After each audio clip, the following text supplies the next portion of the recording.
Assalamualaikum warahmatullahi wabarakatuh.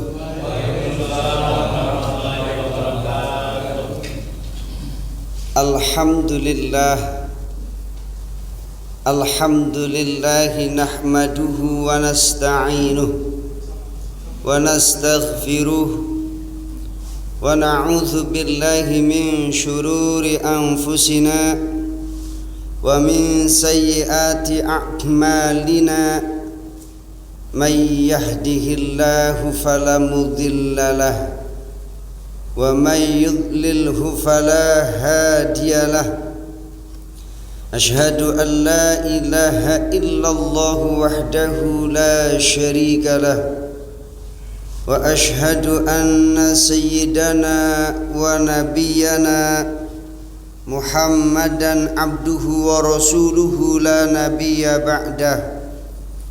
Allahumma fasalli wa sallim ala sayyidina wa maulana Muhammadin wa ala alihi wa ashabihi wa man tabi'ahum bi ihsanin ila yaumil qiyamah. Amma ba'du, faqad qala Allah ta'ala fi kitabihil azizil karim wa huwa asdaqul qailina a'udzu billahi minasy syaithanir rajim. Bismillahirrahmanirrahim.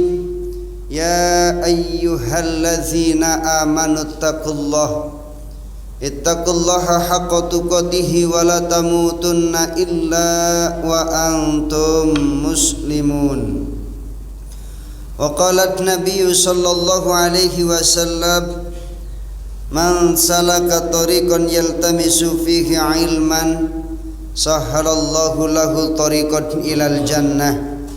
Shadaqallahul azim wa sadaqa rasuluhun nabiyul karim wa nahnu ala dhalika minasyahidina wa syakirin walhamdulillahi rabbil alamin.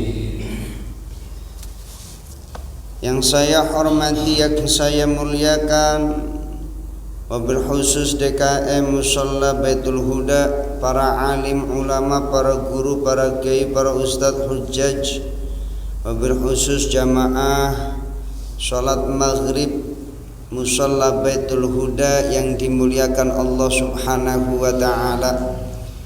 Puji syukur kita panjatkan kehadirat Allah subhanahu wa ta'ala atas segala nikmat.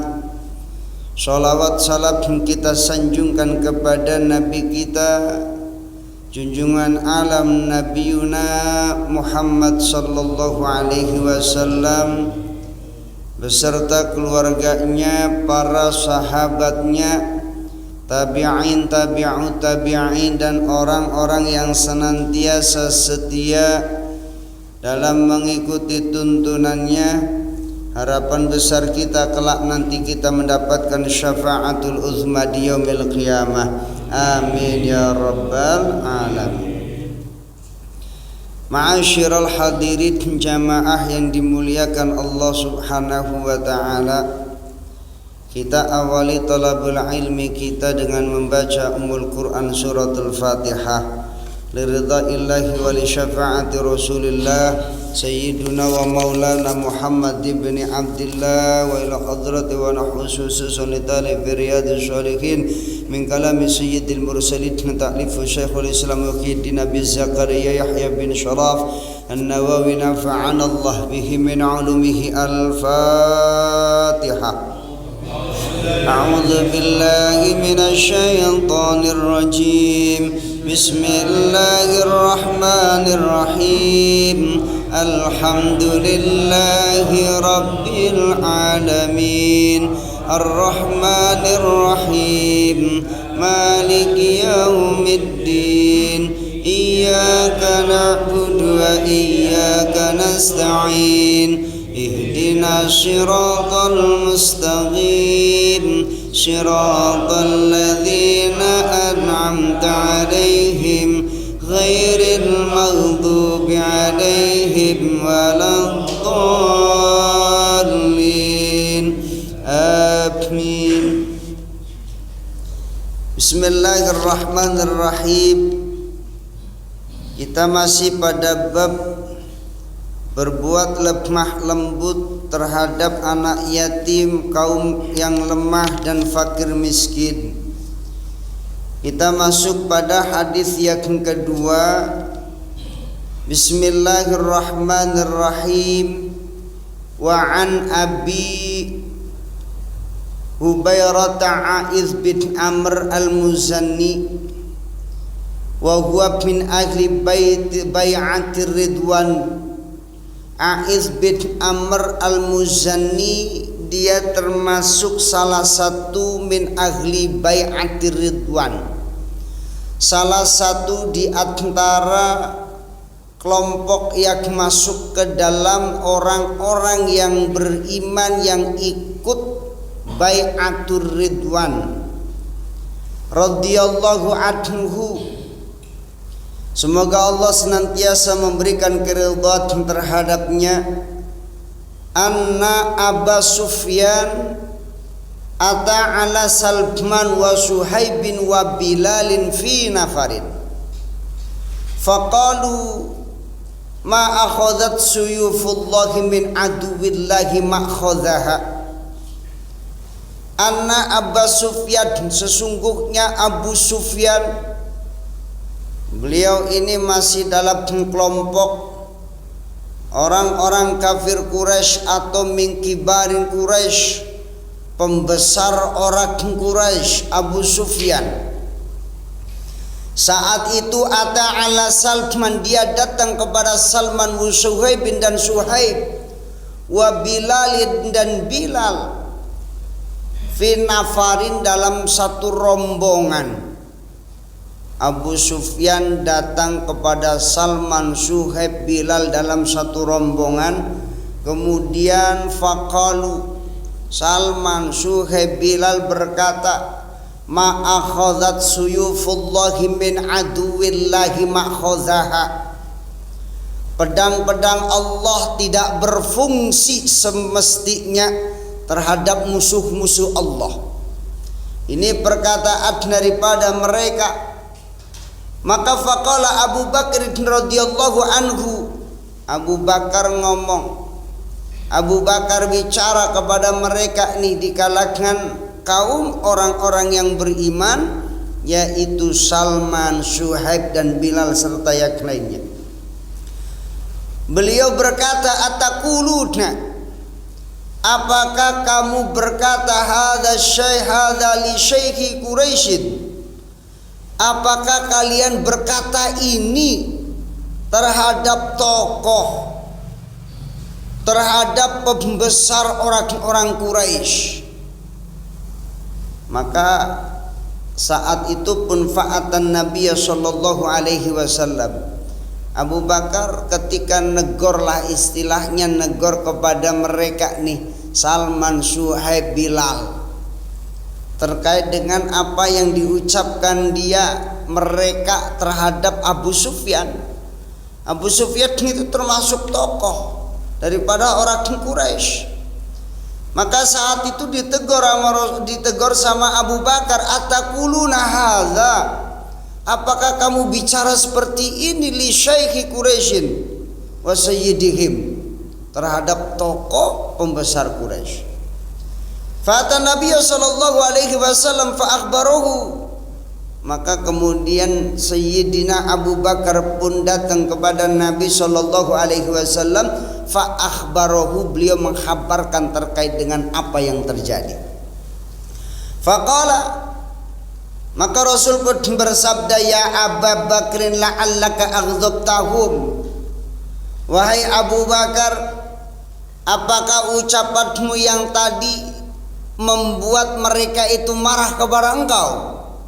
Ketika Abu Bakar negor apa yang diucapkan mereka terhadap Abu Sufyan dan pembesar-pembesar Quraisy. Pedang-pedang Allah tidak berfungsi semestinya terhadap musuh-musuh Allah. Maka saat itu ketika berkata kepada Rasulullah, Rasulullah menyampaikan, apakah engkau telah membuat marah kepada mereka? khawatir ucapannya Abu Bakar ketika negor mereka marah terhadap Abu Bakar. Maka Abu Bakar As-Siddiq pun beliau mendatangi mereka, ya. Sebelum apa yang diucapkan kepada Rasulullah nyampe ini kepada Abu Bakar, lain kunta aghdabtahum, seandainya engkau membuat mereka itu marah, laqad aghdabta rabbaka, maka sungguh Allah pun Tuhanmu, Rabbmu akan marah kepada engkau. Fa'atagu faqala, maka mereka pun datang, maka Abu Bakar pun datang kepada mereka, faqala, dan berkata. Artinya ketika mendapatkan satu peringatan kepada Abu Bakar terkait dengan apa yang ia ucapkan, khawatir yang diucapin ini membuat mereka marah. Kayak Salman, Suhaib, Bilal ini kan termasuk di kalangan, kalau boleh dikatakan ya Bilal dulu budak, termasuk kaum yang lemah lah, bukan secara histori latar belakangnya bukan orang terpandang, latar belakangnya bukan orang yang kaya, latar belakangnya bukan orang yang dianggap penting. Maka khawatir tuh, takut tersinggung apa yang diucapkan oleh Abu Bakar. Rasulullah sampaikan, kalau memang engkau membuat mereka marah, maka Rabbmu pun marah kepada engkau. Datang langsung Abu Bakar kepada mereka dan berkata, apa yang dikatakan Sayyidina Abu Bakar, ya ikhwata aghdabtukum, apakah kalian itu wahai saudara-saudaraku, apakah kalian marah kepadaku? Qalu, mereka berkata, la, tidak. Yaghfirullah, semoga Allah mengampuni laka bagimu ya akhi, wahai saudaraku. La yaghfirullahu laka ya akhi, semoga Allah mengampunimu wahai saudaraku. Ini ada satu keutamaan di mana kita jangan sampai merendahkan orang. Tetap kita menghargai apapun latar belakangnya, entah dia orang miskin, orang lemah, tetap dalam urusan kehormatan mereka pun tetap mendapatkan hak sebuah kehormatan. Ini terjadi tatkala ketika Bai'atur Ridwan. Bai'atur Ridwan ini terjadi di tahun 6 Hijriah. Di kala itu, saat itu umat Islam, kaum orang-orang yang beriman dari Madinah serombongan. Kalau menurut Ibnu Katsir ini rombongannya sekitar 1400. Ini mau kemana? Mau ziarah ke Mekah, mau ziarah ke Baitullah. Ini kalau membawa ibaratnya sebanyak orang ini 1400 orang, saat itu kondisinya sih masih bertikai dengan orang-orang kafir Quraisy yang ada di Mekah. Pikiran mereka, mingkibari Quraisyin, para pembesar Quraisy berpikir, wow, ini jangan-jangan mau perang. Dipikir mau perang. Akhirnya apa? Dikirim tuh, ada satu delegasi yang dikirim oleh orang Mekah, yang dikirim oleh pembesar Quraisy, Hulais. Itu minal A'rabi, termasuk dari kalangan A'rabi. A'rabi itu Badui, Pak. Dari kalangan A'rabi ini kadang punya sekutunya orang kafir Quraisy itu orang A'rabi. Ketika melacak apa itu di mana larinya Rasulullah dan Abu Bakar As-Siddiq, itu yang melacak orang A'rabi, Badui. Yang melacak kepergian beliau ketika hijrah dan bersembunyi di sebuah goa, itu yang melacak orang A'rabi, Badui. Itu sebenarnya tahu titiknya pas di depan gua. Itu orang A'rabi itu kehebatannya seperti itu. Makanya dipakai sama orang kafir Quraisy. Itu pas nggak meleset itu, jejaknya dia tahu. Cuman karena dialihkan oleh Allah Subhanahu wa taala, maka pun mereka terkelabui. Maka saat itu dikirimlah Quraisy. Ketika ditanya apa tujuan mereka umat Islam, orang-orang beriman dengan membawa rombongan sekitar 1.400 orang mau ke Mekah. Ini mau ibaratnya mau perang apa mau ngapain nih, kan gitu. Mau demo gitu ya. Tapi apa kata mereka umat Islam? Mereka hanya ingin ziarah. Mereka hanya ingin mensucikan tanah haram Baitullah. Ulang lagi Quraisy pulang. Ketika mereka mengatakan, saya tidak akan pernah menghalangi orang-orang yang mau ziarah ke Baitullah. Jadi tidak ada satu kewajiban untuk kita menghalangi mereka untuk ziarah ke Baitullah. Tapi dibantah tuh sama orang kafir Quraisy terkait dengan apa yang diungkapkan oleh Hulais. Tapi sebenarnya mereka pun takut ketika dia marah kepada orang Arabi, dia khawatir juga. Takut dia marah, dia udah nggak sekutu, repot. Karena memiliki peranan penting. Kemudian apa, dikirimlah dari kalangan umat Islam namanya Sayyiduna Utsman bin Affan. Didelegasikan nama Rasulullah coba ke Mekah. Artinya betul-betul apa yang mereka inginkan, apa yang mereka harapkan, tujuan mereka hanya semata ingin ziarah ke Baitullah ya, ingin ziarah ke Baitullah. Kemudian apa, dikirim Sayyidina Utsman bin Affan ke Mekah terkait tujuan, maksud dan tujuan mereka membawa rombongan hanya semata ingin ziarah. Tapi akhirnya apa? Desas-desus, kabar hoax udah mulai dilancarkan nih sama orang kafir Quraisy. Memang begitu Pak, kabar hoax begini, model-model begini mah udah lama ya. Ya artinya kayak begini nih kabar hoax lah. Pokoknya yang berbau-bau berbohong lah, itu udah lama, udah lagu lama dari zaman ke zaman, dari masa ke masa ya, dari pemimpin ganti pemimpin yang lain. Apa yang didesas-desuskan, mereka memberikan kabar bohong bahwasanya Utsman bin Affan terbunuh. Wah. Utsman bin Affan dibunuh. Maka akhirnya apa? Saat itulah kenapa adanya Bai'atur Ridwan, yaitu satu baiat terhadap umat yang beriman di bawah pohon. Lantaran apa? Rasulullah membaiat orang-orang yang beriman saat itu bukan berbaiat untuk mati, tapi berbaiat untuk tidak mundur kalau memang perang. Memang maunya begitu, dilancarkan dulu berita hoax, fitnah, ya kabar bohong.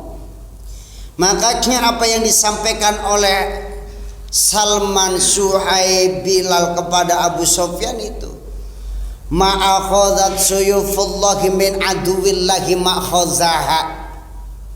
Pedang-pedang Allah tidak berfungsi terhadap musuh-musuh Allah. Dalam arti saat itu ya, ketika mereka melancarkan satu fitnah, berita hoax ya, saat itu siap perang. Artinya Rasulullah membaiat mereka itu kalau memang terjadi perang tidak mundur. Karena salah satu dosa besar itu adalah lari dari peperangan yang sedang berkecamuk. Lagi perang, hiruk pikuk perang, dia lari. Itu salah satu dosa besar. Maka baiat Rasulullah. Maka Allah Subhanahu wa taala berfirman dalam Quran surat Al-Fatih ayat 18, laqad radhiyallahu 'anil mu'minina idh yubayyi'unaka tahta syajarah. Sungguh Allah ridha, Allah rela, Allah senang terhadap siapa orang-orang yang beriman tatkala mereka itu berbaiat kepada engkau di bawah pohon. Maka bai'atur ridwan juga disebut bai'at tahta syajarah. Fa'alima ma fi qulubihim fa'anzala sakinata 'alaihim. Maka Allah itu tahu, fa'alima ma fi qulubihim, Allah mengetahui apa-apa yang ada di hati mereka. Fa'anzala sakinata 'alaihim, maka Allah turunkan ketenangan terhadap mereka. Wa asabahum fathan qariba. Allah beritakan, Allah berikan satu pahala, Allah berikan satu upah. Apa upahnya? Fathan qariba, kemenangan yang dekat. Ini bai'atur ridwan atau disebut juga bai'at tahta syajarah, bai'at di bawah pohon. Maka dalam ungkapan itulah kemudian ternyata berita itu bohong. Sayyiduna Utsman bin Affan tidak dibunuh. Ini hanya satu ungkapan mancing lah. Biasa bikin isu, desas-desus ya. Yang tadinya dia ingin beralih ya. Tadinya ziarah, mau ziarah, ini kan nanti memancing sebuah emosi umat Islam. Kemudian jamaah yang dimuliakan Allah Subhanahu wa taala, terkait dengan hadis ini, maka satu ungkapan di mana ketika mereka di kalangan orang-orang yang beriman, orang-orang yang lemah secara latar belakang, tetap tidak boleh merendahkan, tidak boleh menghina. Ungkapan Abu Bakar sebenarnya tidak merendahkan mereka, cuman khawatir ketika Sayyidina Abu Bakar mengatakan demikian, ketika mereka berkata kepada Abu Sufyan, kemudian Sayyidina Abu Bakar menegur, ataquluna hadza li syaikhi Quraisyin wa sayyidihim, apakah kalian berkata demikian terhadap tokoh Quraisy, terhadap pembesar Quraisy? Ya, khawatir apa yang disampaikan Abu Bakar membuat tersinggung. Maka ketika hal ini terjadi, saat itu harus tabayyun, marah apa enggak ya? Kan kadang-kadang kita begitu ngomong, ini kayaknya yang tadi saya omongin marah apa enggak ya? Ucapin aja Pak. Ya namanya isi hati orang kan nggak tahu, kayaknya tersinggung kali ya apa yang tadi saya omongin gitu. Ucapin. Kalau memang kita khawatir apa yang kita ucapkan, apa yang kita lontarkan itu membuat orang lain tersinggung dan sakit hati, ya kadang-kadang kan kita nggak tahu. Maka sampaikan apa yang disampaikan oleh Abu Bakar. Ya ikhwatahu akhdabtukum, apakah kalian, hai saudara-saudaraku, apakah kalian marah kepadaku? La, tidak. Yaghfirullahu laka ya akhi, semoga Allah mengampunimu wahai saudaraku. Ya, jadi tetap menjaga satu martabat kehormatan saudara kita gitu. Jadi jangan sampai kita merendahkan siapapun ya, dari segi materi, dari segi kedudukan ya, tetap kita jaga marwah kehormatan, dia punya martabat. Ini hadis yang pertama. Yang kedua, hadis yang ketiga, wa an Sahl bin Sa'idin radhiyallahu anhu qala, dari Sahal bin Sa'id radhiyallahu anhu qala, Sahal bin Sa'id radhiyallahu an ia berkata, qala Rasulullah sallallahu alaihi wasallam, ana wa kafilul yatimi fil jannati hakadha. Anak saya wa kafilul yatim, orang yang menanggung kehidupannya anak yatim, fil jannati hakadha, itu ada di surga hakadha, seperti ini kata Rasul. Wa asyara, beliau berisyarah. Apa isyaratnya? Bisababati wal wusta. Sababah ini jari telunjuk, wal wusta ini jari tengah. Wa farraja bainahuma, kemudian merenggangkan sedikit. Ini loh kedudukannya orang yang mau menanggung kafilul yatim. Kafilul yatim itu udah semua-muanya Pak, ya makannya, ya pendidikannya, Semuanya dah dia tanggung. Itu kafilul yatim. Ana wa kafilul yatim, kata Rasul, saya dan orang yang mau menanggung hidupnya anak yatim fil jannah, di dalam surga. Itu jaminan garansi yang Rasul sampaikan buat kita ya. Kalau memang Rasul yang ngejamin, yakin apa enggak Pak? Mesti kudu yakin ya. Rasul itu sebelum diangkat menjadi Rasul, Rasul itu karakteristiknya sudah al-amin ya, orang yang dipercaya. Itu mereka orang-orang kafir Quraisy yang mendustakan agamanya Nabi Muhammad, yang mendustakan Islam, dalam hati kecil mereka berkata, Nabi Muhammad nggak bohong, Muhammad nggak bohong. Dalam hati kecil mereka, dalam sejarah nggak pernah lihat dia itu bohong. Makanya dari sebelum jadi nabi itu mereka memanggilnya siapa? Al-Amin. Al-Amin itu apa? Emang orang yang dapat dipercaya, memang sudah disiapin sama Allah. Gelarnya Al-Amin, mestinya ketika apapun yang disampaikan beliau, mereka langsung percaya. Tapi enggak. Lantaran karena apa? Ya tadi syahwat, memperturutkan hawa nafsu. Tapi hati kecil mereka berkata, Muhammad tidak bohong. Hati kecil mereka berkata demikian. Muhammad tidak bohong. Apa yang beliau sampaikan benar adanya. Itu. Ya tadi karena memperturutkan hawa nafsu, ya udah, gitu aja. Akhirnya ya menselisihi apa yang ya satu hal juga terkait dengan ekonomi juga. Ini kalau umpama Tuhannya cuma satu, ini yang punya Tuhan 360 berhala, biasanya ada omset masuk dari kabilah-kabilah mana-mana, hilang ini. Sekian triliun bisa hilang nih kan, begitu ibaratnya kan. Ngelihat omsetnya ini, kalau Tuhannya cuma satu repot nih. Bisa penghasilan mereka para pembesar-pembesar itu habis. Sampai sempat udah gimana kalau kita bagi hasil kan, ibaratnya gitu ya. Jadi Tuhan dibisnisin tuh. Ya, itu berhala dibisnisin tuh. Emang begitu ya, dikhawatirkan mereka itu seperti itu sebenarnya.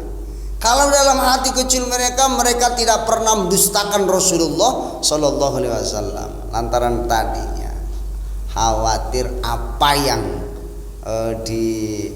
yang sudah berlangsung, ibaratnya sudah sistemnya udah begitu. Ini ada orang yang mau nerobos, melakukan sebuah terobosan pembaharuan, udah singkirin, diperangin. Nah, itu yang dilakukan oleh orang-orang kafir Quraisy. Ini jaminan garansi yang Rasul sampaikan. Ana wa kafilul yatim, aku dan orang yang nanggung kehidupan anak yatim. Tadi makannya, sandang pangannya, ibaratnya tempat berlindungnya, pendidikannya, semua Pak.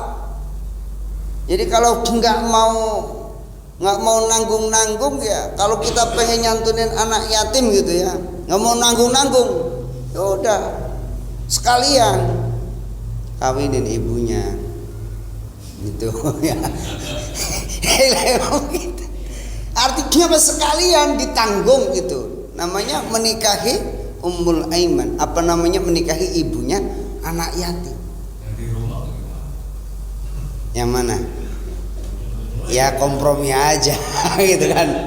Kalau berani gitu. Ya ini kalau makanya kalau mau nyari yang pos 2 itu cari yang begitu tuh, yang ninggalin anak yatim ya. Kalau mau nyari pos 2 gitu kan, ya kan sekalian ibadah ya, ngambil garansi Rasul tuh ya, ngambil apa yang dijaminkan oleh Rasulullah Shallallahu Alaihi Wasallam ya. Ada anak yatimnya, udah kan ditanggung tuh ya, dia yang nanggung kehidupannya, makannya, pakaiannya ya, tempat singgahnya, pendidikannya ditanggung. Ini garansi yang Rasul sampaikan. Apa?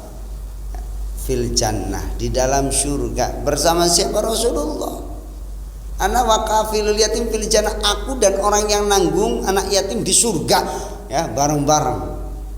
Diisyaratkan apa tadi? 2 jari. Jari telunjuk, jari tengah, wa farraja bainahuma, merenggangkan sedikit, ya. Ini kafilul yatim al-qaimu bi umuri. Artinya apa? Ngurusin segala urusannya. Ya, bukan timbang hanya saya ngasih makan aja. Ya, ini baru sebatas menyantuni saja, belum kafilul yatim.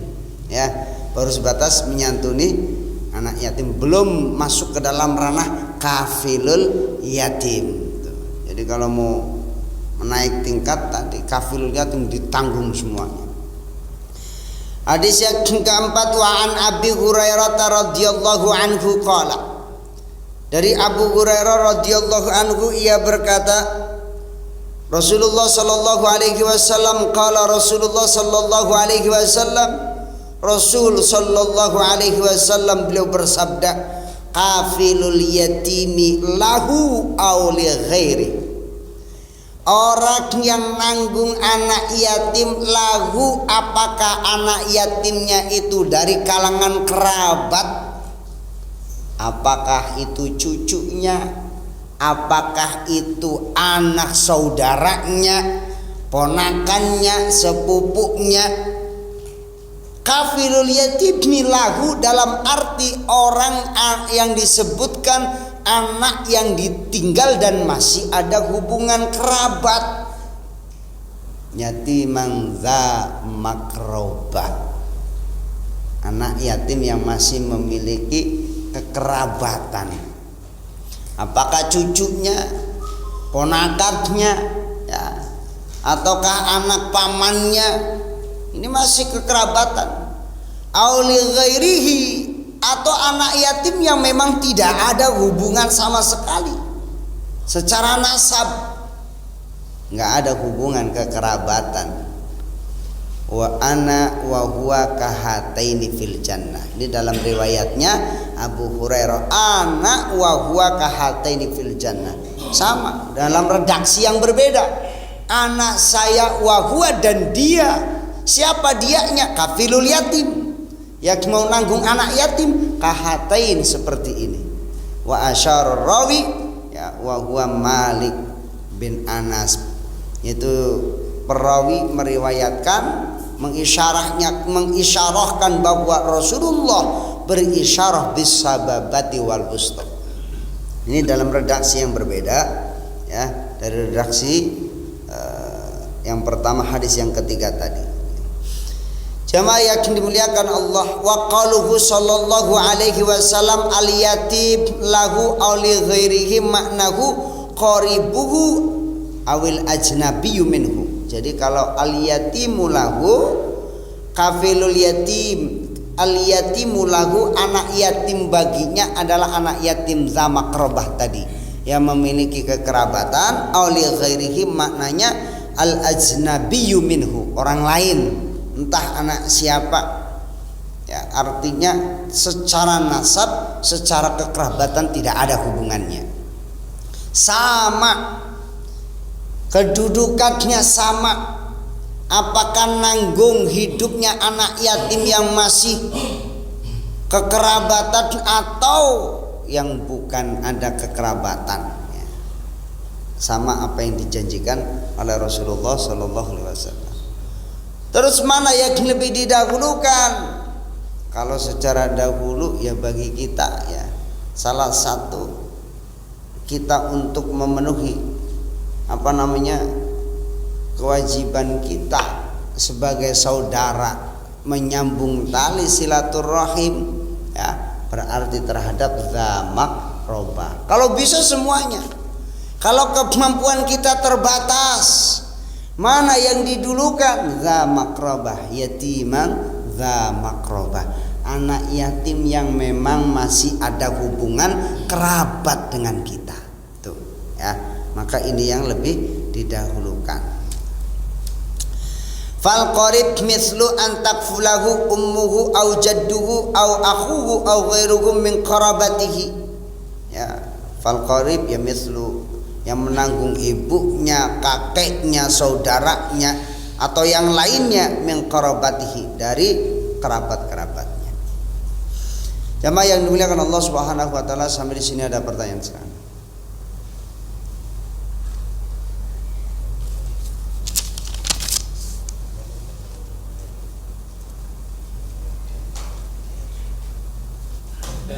Ya. Kalau sekampung emaknya ada 6 gimana? Yatim semua itu ada namanya, masing-masing ada anaknya yang satu. Sekampung sekampung ada 6 emaknya sama anaknya gitu. Harus tolong semua gimana? ya, kalaupun kita mau ngebantu boleh, kita mampu semuanya, tapi nggak mesti dikawinin semuanya, gitu maksudnya. Kalaupun gitu ya, kalaupun mau gitu kan, ada keinginan hasrat gitu ya, ya boleh. Artinya satu sekali mendayung 20 terlampaui kan gitu ya. Ibaratnya gitu. Boleh gitu kan, boleh itu. Umpama gini kan takutnya kok ini orang datang mulu nyantunin umpama gitu ya, nanggung ngasih ini kan takut timbul fitnah. Yang ini kan jangan udah kawin ini sekalian gitu maksudnya. Gitu. Ya kalau mampu, umpama kita tidak punya hasrat untuk seperti itu ya nggak masalah, kita hanya sebatas kafilul yatim, yang nanggung biaya hidupnya saja boleh gitu. Kalau ibunya cuma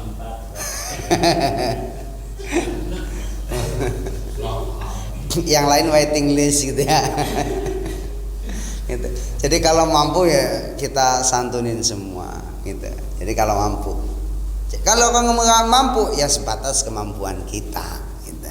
Ya sebatas kemampuan kita. Karena ini satu garansi yang Rasulullah sampaikan buat kita gitu ya, agar kita bisa lah peduli terhadap mereka-mereka nih. Ya, tapi yang namanya yatim, hakikat yatim itu laisal yatim alladzi mata abuhu, walakinnal yatim yatimul ilmi wa adab. Anak yatim itu hakikatnya bukan anak yang enggak punya bapak atau yang bapaknya meninggal. Hakikat yatim adalah orang yang yatim ilmu dan adab. Itu. Tetap artinya gitu. Kenapa? Jangan sampai anak-anak yatim ini pun terbengkalai ilmunya, terbengkalai akhlaknya, pendidikannya. Maka Rasulullah sampai memberikan sebuah garansi itu. Karena Rasulullah Shallallahu Alaihi Wasallam sendiri pun yatim, ya. Bahkan Rasulullah udah yatim dikala beliau dalam usia kandungan 2 bulan. Ya. Ayahandanya meninggal dunia, Sayyid Abdullah. Silakan, ada lagi.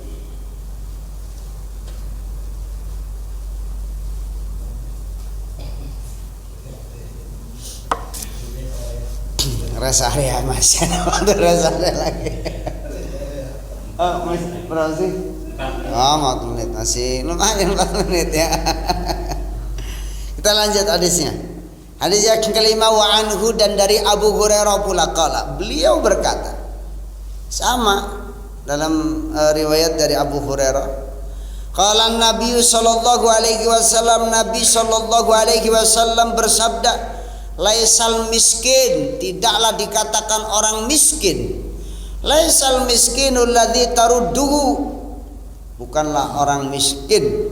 Hakikatnya orang miskin bukanlah orang yang keliling minta-minta at-tamratu wat-tamratani, minta 1 butir kurma, 2 butir korma, minta keliling. Walal luqmatu wal luqmatan, kadang-kadang kan orang minta kan gitu Pak, minta buat makan ya, buat makan, buat beli mobil, buat beli ini kan gitu.